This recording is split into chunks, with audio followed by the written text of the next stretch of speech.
আজকে আপনাদের সাথে শেয়ার করব ডিমওয়ালা ইলিশ মাছ কেটে। হ্যালো এভরিওয়ান, আসসালামু আলাইকুম। Fish cutting by women YouTube চ্যানেলে আপনাদের সকলকে জানাই স্বাগতম। তো ইলিশ মাছ কাটা কিন্তু খুবই সোজা, যারা কোনো মাছই কাটতে জানে না আমার মনে হয় তারাও ইলিশ মাছ কাটতে পারে। তো প্রথমে হচ্ছে আইসগুলো তুলে নিব, আর আইসগুলো হচ্ছে চামচ অথবা কাঁটা চামিচ বা এমনি নর্মাল চামিচ অথবা আইস তোলার যন্ত্র যেটা সেটা দিয়েও তুলে নিতে পারেন।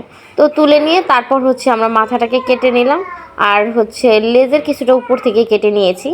তারপরও হচ্ছে যে মাঝখানের যে পেটি গাদা, তো এইগুলো হচ্ছে মাছটাকে মাঝখান থেকে ফেড়ে নিয়ে এই যে নাড়ি ভুড়ি যেটা সেটা বের করে নিলাম। আর এইটার পেটে কিন্তু ডিম একদম মানে পুরো ভরা, ডিমে পেটটা একদম ফুলে আছে।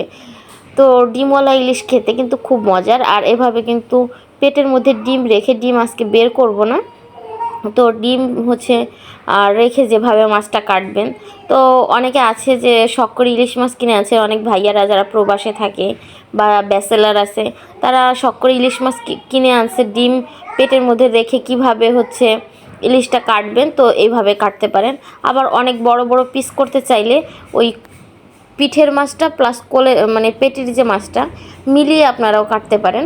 তো দুইটা প্রসেসেই কাটা যায়। আমরা হচ্ছে আজকে শুধু জাস্ট পেটির মধ্যে ডিম রেখে এভাবে ইলিশ মাছগুলোকে কেটে নিব। তো এভাবে ইলিশ মাছ কেটে কিন্তু রান্না করলে মানে ডিমও খাওয়া যায়, মাছও খাওয়া যায়, আর দেখতেও খুব সুন্দর লাগে, খেতেও ভালো লাগে। তো ইলিশ মাছ পছন্দ করে না এরকম লোক খুব কম আছে। বাঙালিরা হচ্ছে মাছে ভাতে বাঙালি, তো বাঙালিরা কিন্তু মাছ ভীষণ পছন্দ করে, আর আমরা তো বেশি পছন্দ করি। আমার তো ভীষণ পছন্দ মাছের, মানে মাছের আইটেম থাকলে আমার আর কিছু লাগে না।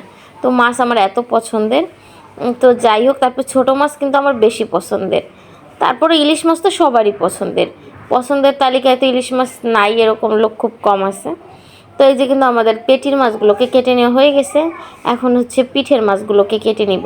তো আপনাদের পছন্দ মতো পিঠের মাছগুলো কেটে নেবেন, আর মাথাটাকে জাস্ট ফেড়ে রেখে দিব। এটা হচ্ছে ডাল দিয়ে বা মুসুরের ডাল দিয়ে, কচুর ডগা দিয়ে কিন্তু ইলিশ মাছের মাথা খেতে ভীষণ মজার। তো আমার কিন্তু ভালো লাগে। অনেক অন্য কোনো প্রসেসে খায় কিনা অবশ্যই কমেন্ট করে জানাবেন। আর ইলিশের লেজ ভর্তা সেটা তো মানে স্বাদ মুখে লেগে থাকার মতো। তো মাওয়া ঘাটের যে ইলিশের লেজ ভর্তা সেটা কিন্তু আমি খাই নাই, কিন্তু বাসায় আমি একবার ইলিশের লেজ ভর্তা করছিলাম, তো এত মজা লেগেছিলো, খুবই ভালো লেগেছিলো।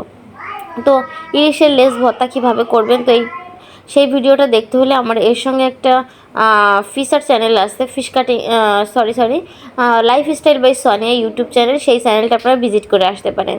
তো আমার ভিডিওটি আপনাদের কাছে কেমন লেগেছে অবশ্যই কমেন্ট করে জানাবেন। আর যদি কোথাও একটুও ভালো লেগে থাকে তাহলে লাইক দিয়ে পাশে থাকবেন, এবং যারা চ্যানেলটি সাবস্ক্রাইব করেননি তারা সাবস্ক্রাইব করে দিবেন। আমার এই চ্যানেলে কিন্তু বিভিন্ন ধরনের মাছ কাটার ভিডিও দেওয়া আছে।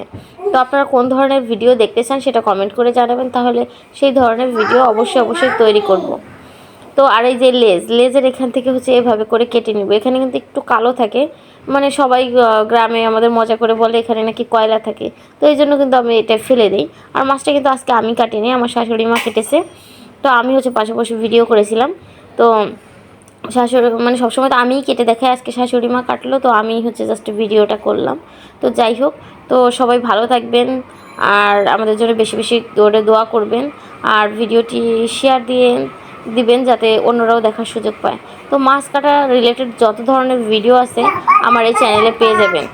আর এই কলসার এইখান থেকে কিন্তু যেভাবে করে আমরা হচ্ছে এই যে একটা আঁশের মতো থাকে এটা উঠাই নিই।